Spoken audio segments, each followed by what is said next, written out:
Private bus Sadabad से अलग अलग गांवों से कुछ तीर्थ यात्रा के लिए, जैसे वैष्णो देवी है, ज्वाला जी है, नगरकोट मैया है, वहाँ के दर्शन कराते हुए 10 दिन बाद वापस लौटी थी, जो प्राइवेट बस स्टैंड में बस अपने यथा स्थान पर खड़ी थी। ड्राइवर की चूक के कारण ड्राइवर को नहीं पता था कि ऊपर 33,000 की लाइन आ रही है, तो उस लाइन के नीचे बस खड़ी हुई थी।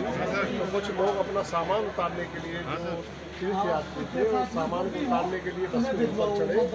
और अनजानकारी में वो तारों से टच होने के कारण ये दुर्घटना हुई है, जिसमें एक संजय नाम का व्यक्ति जो गांव कजरोठी का रहने वाला है, उसकी मृत्यु हो गई है और 2-3 आदमी घायल हैं, जिन्हें एसएन हॉस्पिटल आगरा के लिए रेफर कर दिया गया है। बाकी सब सुरक्षित है। ये थोड़ी सी लाइन की लापरवाही, लाइन 33 kV की लाइन काफ़ी ऊंची होती है, यहाँ पे बस खड़ी थी, वो लाइन वहाँ पे बहुत नीची थी, इस कारण से ये दुर्घटना हुई है। विधायक जी, प्राइवेट बस स्टैंड है, आम जनमानस का आना जाना रहता है, तो उसके बाद भी की इतनी बड़ी लापरवाही सामने आई है, तो क्या कहना है? नहीं, कोई कार्रवाई होगी, जिनकी भी लापरवाही है उनके खिलाफ कार्रवाई होगी और सारी चीज़ों की जांच होकर जो भी इसमें दोषी होंगे, चाहे विद्युत विभाग के कर्मचारी दोषी हो, चाहे कोई अन्य दोषी हो, उनके खिलाफ कार्रवाई कराई जाएगी और जो मृतक है और जो भी घायल है उनको आर्थिक सहायता मुहैया कराई। ये सुना जा रहा है कि बस स्टैंड अनौपचारिक तरीके से चलाया जा रहा था। प्राइवेट बस स्टैंड है, यहाँ जगह न होने के कारण यहाँ के बहुत पुराने जो है कुंवर छावनियाँ हैं, उनकी ये प्राइवेट जगह है, उसमें ये प्राइवेट बसों का संचालन वहाँ से बेहद करीबन 30-40 वर्षों से हो रहा है। तो प्राइवेट बस स्टैंड बहुत पुराना है, लेकिन जो दुर्घटना हुई है वो वाकई दुर्भाग्यपूर्ण है।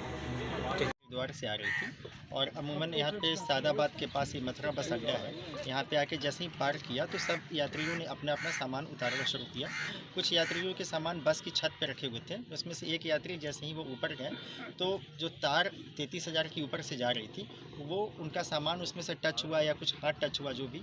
तो उनको करंट आया, उनके बॉडी में करंट आ गया और वो करंट फिर नीचे फ्लो होकर बस की बॉडी में आ गया। तो एक व्यक्ति की इसमें दुखद मृत्यु हो गई है और 2 व्यक्ति जैसे इंजर्ड हैं और उनको तुरंत यहाँ से सीओ साहब, एसडीएम साहब, इंस्पेक्टर साहब सब मौके पे आ गए हैं और इन्होंने उनको तुरंत एसएन मेडिकल कॉलेज आगरा भेजा है, वहाँ उनकी समुचित चिकित्सा की व्यवस्था कराई जा रही है। बाकी आवश्यक विधिक कार्रवाई सुनिश्चित की। जैसे कि सर देखा गया कि एक व्यक्ति की मृत्यु हो गई, 2 लोग बहुत गंभीर रूप से झुलसे हुए थे, एक महिला थी, एक पुरुष था। सादाबाद पुलिस ने महिला को एम्बुलेंस द्वारा आगरा भेज दिया गया और हम लोगों ने अपने हाथों से उठाकर, चंदपा इंस्पेक्टर साहब आए थे, उनकी एक प्राइवेट गाड़ी में रखा था, मैंने अपने हाथों से रखा था सर, और चंदपा इंस्पेक्टर साहब ने उनको गाड़ी से उतरवा दिया सर। अच्छा, एक ये मैं देख लेता हूँ। पहले तो है कि सबकी जान बचाई जाए, किसी का भी पहले व्यक्ति की जान बचाना ज़्यादा नहीं सर, ये भी तो गलत है। हम लोग स्वयं बॉडी को रखवा रहे हैं, सारी चीज़ कर रहे हैं, पत्रकार लोग और वो घायलों को। देखिए, हम सभी को इस समय